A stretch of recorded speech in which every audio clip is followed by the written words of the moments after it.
Welcome back to the Barbecue Lab. I'm David Gafford, and the question of the day is, did you know that there are charcoal grills that function just like a wood-fired pellet grill? They've been taking the segment by storm over the last few years, and today we're going to run the Masterbuilt Gravity 800 versus the Char-Griller Gravity 980 head-to-head to show you if they're the right grill for you.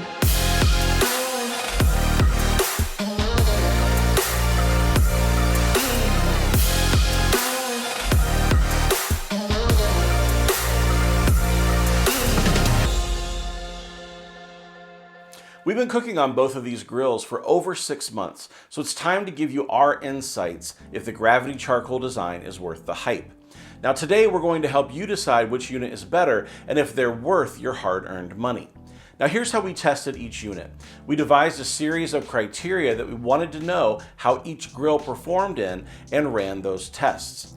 There are a total of 21 different areas that we evaluated each unit on, and you can check out any area in particular using the chapter markers below. Now when I think back on the assembly of these grills, here are a couple of things I want to point out. Both of these units came shipped from the manufacturer, and both came with a dent in the charcoal hopper. In both cases, it's a superficial dent, but they both had one. Now we assemble a lot of units here at the Barbecue Lab, and they do occasionally come dented. So before you sign off on that delivery, make sure that you're taking a good look at the box and even opening the box and having a look around before you sign the dotted line. The more difficult assembly between the two grills was the Char-Griller, and the particular part that stood out was when I had to connect the external fan box to the charcoal hopper and try to get all of the cables in a skinny metal casing with 90-degree bends. That part wasn't my favorite, but luckily Melissa was able to come out and give me a hand to make quick work of it. Now another thing I'll say is that you'll want to make sure you tighten all of the screws after each section as tight as you can get them, especially on the Char-Griller, because we've had problems with the screws falling out across our paver patio the last few months. Now it's an uneven patio, so it's not like it's smooth concrete, but I've been surprised how many screws we've been finding from the Char-Griller as it's jostled around on the patio. Now normally we would measure the lid and the body with a caliper, but both of these units are double walled, meaning that the metal has been folded over to create an air barrier between the inner and outer walls. This applies to both the lid and the cooking chamber of the units, so without taking them completely apart, we're unable to get those measurements at this time. The Masterbuilt Gravity 800 measures 55 inches wide by just shy of 51 inches high by 30.5 inches deep. The Char-Griller Gravity 980 comes in at 65 inches wide by 51 inches high by 34 inches deep. Now the Char-Griller is 10 inches wider than the Masterbuilt and just about 4 inches deeper as well, even though they're the same height.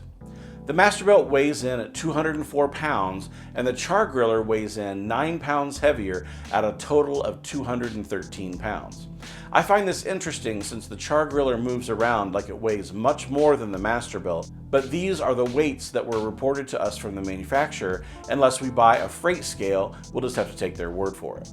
Now another reason I came up with the weight being close is because the Gravity series has a griddle as well, and that griddle top is heavy, which makes sense why a smaller grill would weigh quite similarly to this larger unit of the Char-Griller. When it comes to mobility, both grills have two lockable swivel casters and two larger wheels. We have a paver patio here at the lab, and they're both easy enough to move around the patio, but my least favorite thing that's happened with the Char-Griller was when the grease tray jostled loose when moving it after a cook and spilled hot grease and drippings all over and stained the patio. The grease tray on the Char-Griller just loosely slides in place, so if you're going to move it over anything other than smooth concrete, you'll want to think about removing the tray before you roll it anywhere. The main cooking surface on the Masterbuilt is 24 inches wide by 16.75 inches deep, totaling 450 square inches, and it's 36 inches wide by 18.5 inches deep for 680 square inches on the Char-Griller. Now we'll talk about the upper racks here in a minute, but if you're anything like me, I take the upper rack out 90% of the time when I'm cooking to make the most use of the main surface. Now in comparing the two grills, the Char-Griller has 230 square inches more space on the main level. The cooking grates on the Masterbuilt are made of cast iron and are dual-sided with both a smoke and a sear side. The sear side of the grates gives you thicker grates for more surface contact with your meat, and the smoke side reduces the surface point contact to just a sliver of a grate to allow the smoke to flow to more of the surface of your protein that you're smoking. Now, Char-Griller uses porcelain-coated cast iron grates, and the advantage here depends on your preference. The grates on the Char-Griller are naturally non-stick with the porcelain coating, but I don't get as good of a sear on those grates as I do on the cast iron grates with the Masterbuilt. The wide grates on the Masterbuilt are closer together and provide more surface area to sear, and I prefer more sear coverage and the dual functionality of the Masterbuilt grates. Both grills have a warming rack or upper shelf. They're removable on each grill, but if you decide to leave the top shelf in, you'll gain an extra 350 square inches on the Masterbuilt and 300 square inches on the Char-Griller. Now, I wish either of these units had a pair of hooks like my Traeger does that allows me to hang the warming rack when I'm not using it. And I really enjoy that feature, so I'm not just leaning it up in a corner in the garage for the kids to knock over. The Masterbuilt has two hooks under the controller shelf, but it's primarily designed to store the griddle top when it's not in use.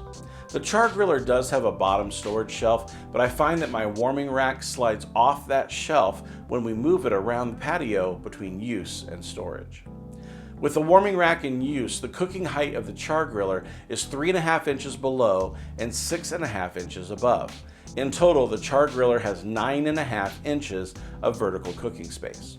The cooking height of the Masterbuilt is 4 inches below the first shelf, another 4 inches between the first and second shelf, and a total of 12 inches of vertical cooking space overall. That's a 3.5 inch difference in favor of the Masterbuilt. The Masterbuilt front shelf measures 23 inches wide by 8 inches deep, while the Char-Griller shelf measures 34 inches wide by 10 inches deep. It's a much deeper and wider shelf in favor of the Char-Griller, but I will say that the hook that mounts the shelf on our Char-Griller broke during our first use with the unit. I was pressing down on the shelf while pulling out the slide that keeps air from flowing between the charcoal chamber and the cooking chamber, and the hook just sheared off. I contacted Char-Griller customer service, and they shipped me a replacement in about a month due to pandemic-level shipping and logistical limitations. The Masterbuilt has a temperature range of 150 degrees to 700 degrees Fahrenheit. The Char-Griller has a range of 200 degrees to 700 degrees Fahrenheit. Now, both units are able to set temperatures in 5-degree increments, which is a feature that I love. Now, the age-old question that grill owners want to know is if their grill is really running the temperature that it says it is. Now, we've partnered with ThermoWorks to show you exactly how each grill heats between the set temperature and the temperature on the center of the grate. We set the grills to 250 degrees and put a probe on the main grate in the center, and here's what we saw. The Masterbuilt grate level air probe read within 1 to 2 degrees of the set temperature. The Char-Griller read 50 degrees lower than the set temperature during our test, which we verified during the multiple cooks that we did head-to-head on these grills. It's odd to me that the Char-Griller would run that much lower than the temperature that the grill said it was, but it was consistent, and we had to set it to a higher temperature to get the 250 actual temp, that grate level that we were shooting for. One of the first tests I tell everyone to run on their new grill when they get it assembled is the Biscuit Test.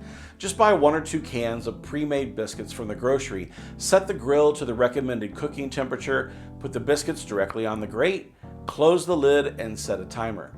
When your timer goes off, you'll be able to see if the cooking surface distributes heat evenly, as well as if the biscuits cooked both on top and bottom. On these grills, we cooked the biscuits for 12 minutes, and the Masterbuilt biscuits were done at the 12-minute mark. We probably could have pulled them out at the 10-minute mark since the bottoms of the biscuits were rather dark. Now, the Char-Griller was the opposite story. We opened up the lid at the 12-minute mark and the biscuits weren't done. So we set a timer for 4 minutes and let them keep cooking. At the 16-minute mark, they still weren't done. So we set another 4-minute timer. At the 20-minute mark, the biscuits were finally done, but this just supports the findings of the ThermoWorks air probe that the Char-Griller is running about 50 degrees under the set temperature.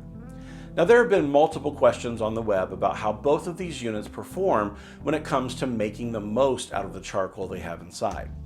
To test this, we took 3 pounds of charcoal briquettes and put it in each grill when it was empty and set it to 250 degrees Fahrenheit. The Masterbuilt ran for 124 minutes and the Char-Griller ran for 112 minutes.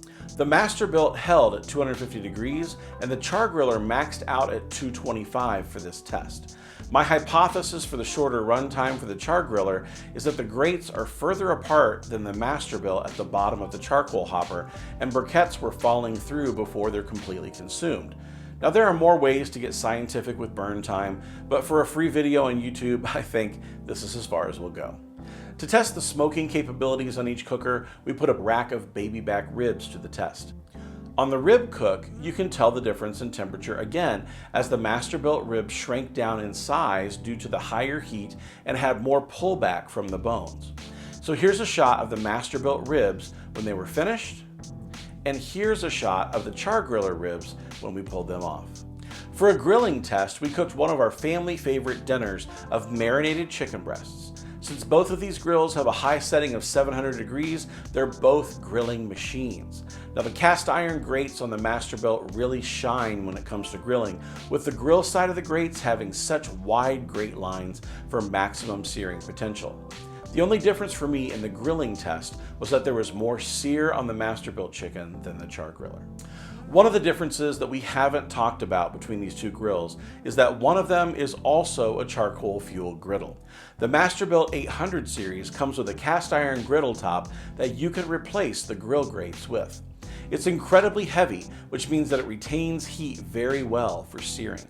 We've cooked everything from pancakes to smash burgers on this griddle, and it can be both delicate and brash depending on how high you set the grill.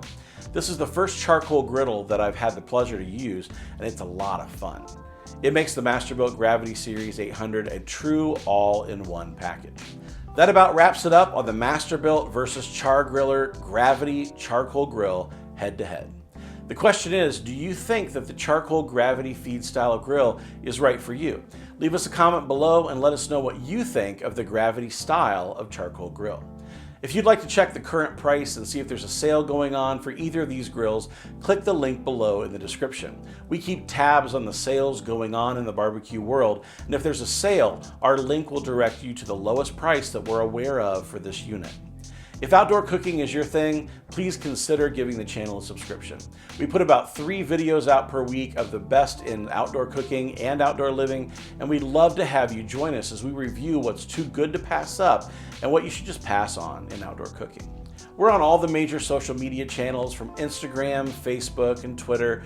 We're also right here on YouTube, and we'd love to have you join us. We pass on all the sales and discounts that we know of, and we want to help you feel more confident in your ability to entertain outdoors. We believe that life is better together, and we're all about equipping you with the best gear, teaching you winning techniques paired with amazing recipes to make your backyard the only place to be all season. We'd love to have you join us, so hit that subscribe button and ring that bell so you'll be notified when new videos are posted to help you raise your outdoor game. I'm David Gafford from the Barbecue Lab, and I can't wait to see you next time.